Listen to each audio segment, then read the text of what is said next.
Hello, sunshine. It's Thursday, September 14th, so happy Friday Eve. Time for Random Thought Thursday. Why is it that we drive on a parkway, but we park on a driveway?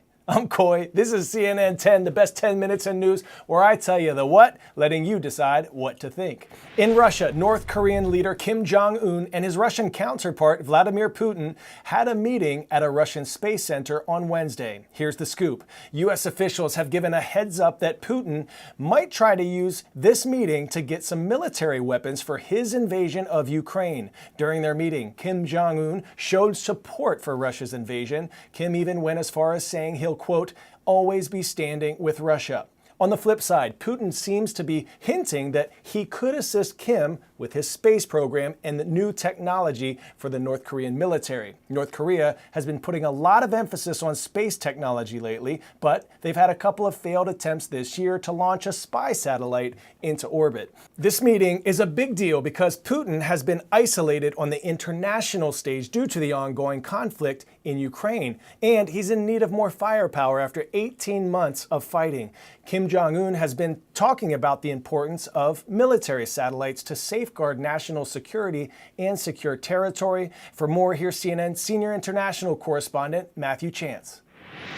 Well, the leaders of these two most heavily sanctioned countries in the world met face-to-face at the Vostochny Cosmodrome in the Russian Far East, where Kim Jong-un and Vladimir Putin toured a brand new Russian space rocket launch facility. President Putin indicating that Russia would look to help North Korea with its space technology. Later, at a formal dinner, Kim voiced support for what he said was Russia's fight against imperialism, a reference to Russia's standoff with the West over Ukraine.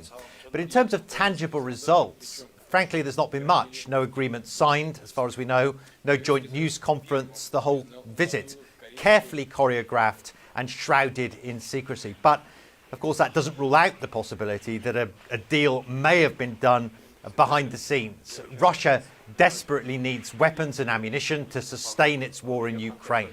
And North Korea is believed to have vast stockpiles. North Korea, in turn, has an ambitious missile and satellite launch program, which may well benefit from Russian know-how.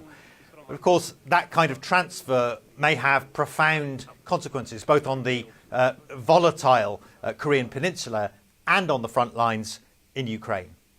Matthew Chance, CNN Moscow.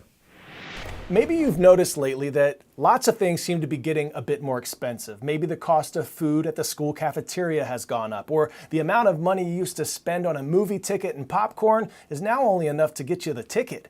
Now that's inflation, the term used to measure how much prices go up in the United States economy over a certain period of time. U.S. inflation accelerated in August for the second straight month, pushed up by rising gas prices.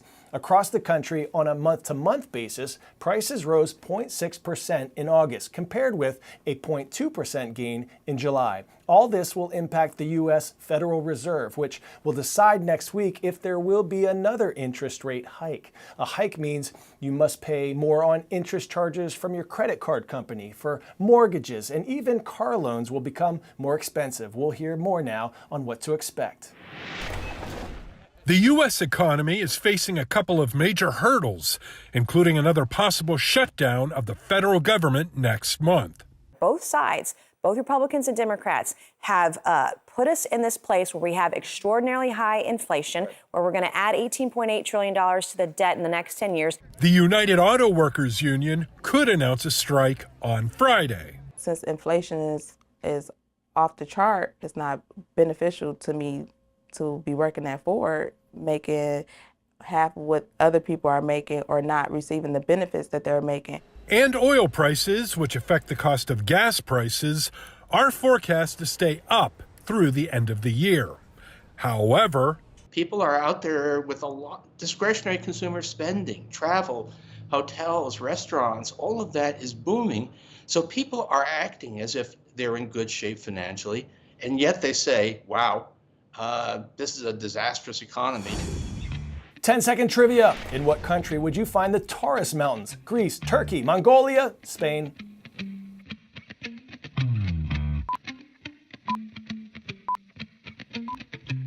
Located in southern Turkey, the Taurus Mountains are home to some of the world's deepest caves.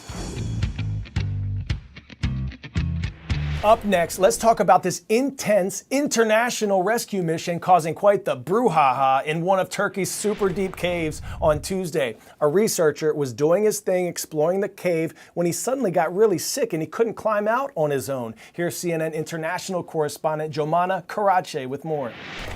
Shortly before 1 a.m. local time in Turkey, the cave rescue operation of American caver Mark Dickey came to an end. A successful one, as we saw those images of his stretcher being pulled out of Turkey's third deepest cave.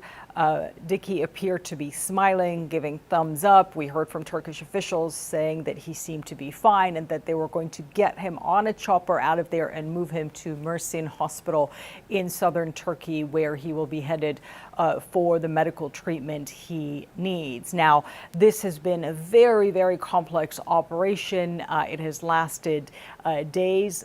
Mark Dickey, an experienced caver, was part of an international and local expedition. And when he fell ill at about more than 3,000 feet, more than 1,000 meters from the surface. But over the past few days, he had been stabilized, he was improving, he was walking, he was talking. We even saw a video recorded released by Dickey, where he spoke about his condition, but also explaining that he was still not okay on the inside and that he needed medical treatment. And this was such a complex operation, again, because this is one of the deepest caves in the world. We're also talking, according to experts, about a cave with very narrow and winding passages. So putting him on a stretcher and getting him out of there would have been very, very difficult. So they had to look at the different options, consulting with doctors to make sure they can get him out of there. And finally, this operation, this extraction began on Saturday, and it involved nearly 200 rescuers from different countries. It was a real multinational effort to try and get him out of there. And they moved in phases over the past few days. They would move, they would stop, rest a bit, and then move again until they made it out of that cave. This certainly is going to be good news for the family, friends, colleagues of Mark Dickey and all those who have been involved in this rescue operation that has brought an end to this ordeal. Jomana Karache, CNN, London.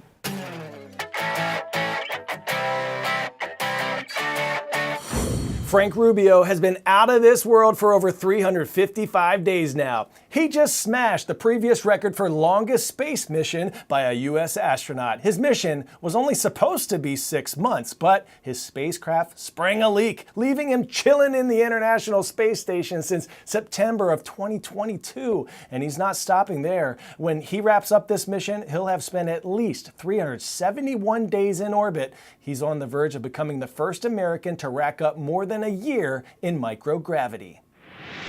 Big thanks to the heart of the Rocky Mountains, Mr. Sposato and his historians at Summit in Frisco, Colorado. Hashtag Your Word Wednesday winners. For brouhaha, a noun meaning noisy and overexcited reaction to something. Well done. And our CNN 10 YouTube page shout out goes to Weston, Connecticut, Weston Middle School, rise up. Remember, you are more powerful than you know. I'm Coy Wire. This is CNN 10, and I'll see you tomorrow.